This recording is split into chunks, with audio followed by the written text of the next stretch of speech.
केही दिन अघि जनप्रदर्शनमा जुन प्रकारको हिंसा आगजनी तोडफोड भयो त्यसबाट जस प्रकारको मानवीय एवं भौतिक क्षति भयो त्यो सुन्दा हामीलाई अत्यन्तै दुःख लाग्यो।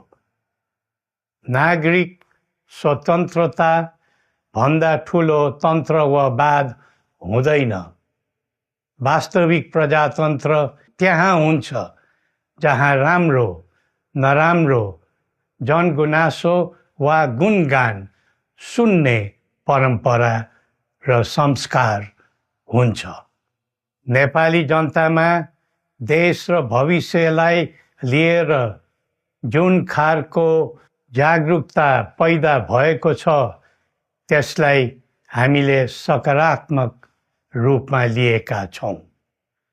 वास्तवमा नेपाली जनतामा रहेको देशभक्तिपूर्ण भावना विश्वमै अनुकरणीय र अनुसरणीय छ।